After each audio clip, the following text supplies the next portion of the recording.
March 29th, 2022, Tuesday of the fourth week of Lent.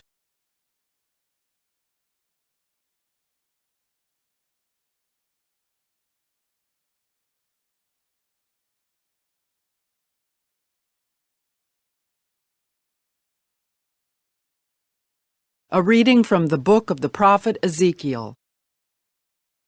The angel brought me, Ezekiel, back to the entrance of the temple of the Lord, and I saw water flowing out from beneath the threshold of the temple toward the east, for the facade of the temple was toward the east. The water flowed down from the right side of the temple, south of the altar. He led me outside by the north gate, and around to the outer gate facing the east, where I saw water trickling from the right side. Then when he had walked to the east with a measuring cord in his hand, he measured off 1,000 cubits and had me wade through the water, which was ankle deep. He measured off another 1,000 and once more had me wade through the water, which was now knee deep.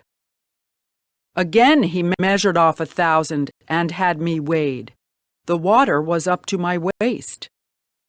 Once more he measured off 1,000, but there was now a river through which I could not wade, for the water had risen so high it had become a river that could not be crossed except by swimming. He asked me, "Have you seen this, Son of Man?" He brought me to the bank of the river, where he had me sit. Along the bank of the river I saw very many trees on both sides. He said to me, "This water flows into the eastern district, down upon the Arabah, and empties into the sea, the salt waters, which it makes fresh. Wherever the river flows, every sort of living creature that can multiply shall live, and there shall be abundant fish. For wherever this water comes, the sea shall be made fresh.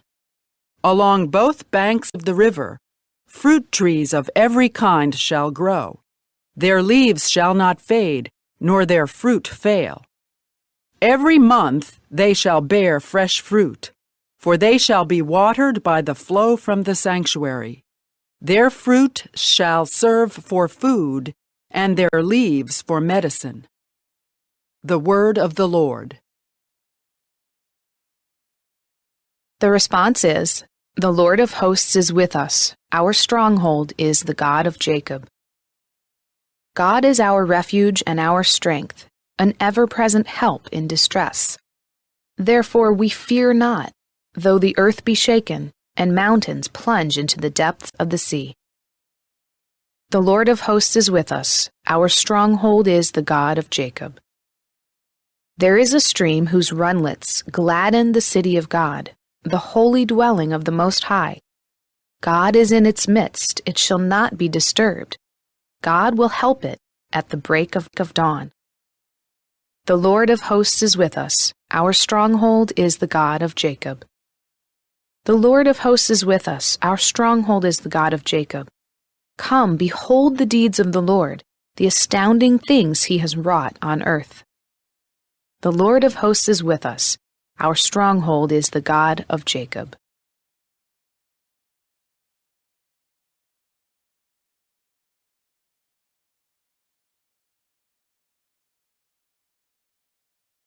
A reading from the Holy Gospel according to John. There was a feast of the Jews, and Jesus went up to Jerusalem. Now there is in Jerusalem at the sheep gate a pool called in Hebrew Bethesda, with 5 porticos. A large number of ill, blind, lame, and crippled. One man was there who had been ill for 38 years. When Jesus saw him lying there, and knew that he had been ill for a long time, he said to him, "Do you want to be well?" The sick man answered him, "Sir, I have no one to put me into the pool when the water is stirred up. While I am on my way, someone else gets down there before me." Jesus said to him, "Rise, take up your mat and walk." Immediately the man became well, took up his mat, and walked. Now that day was a Sabbath, so the Jews said to the man who was cured, "It is the Sabbath, and it is not lawful for you to carry your mat." He answered them, "The man who made me well told me, 'Take up your mat and walk.'" They asked him, "Who is the man who told you, 'Take it up and walk'?" The man who was healed did not know who it was, for Jesus had slipped away, since there was a crowd there. After this, Jesus found him in the temple area and said to him, "Look, you are well. Do not sin anymore, so that nothing worse may happen to you." The man went and told the Jews that Jesus was the one who had made him well. Therefore the Jews began to persecute Jesus, because he did this on the Sabbath. The Gospel of the Lord.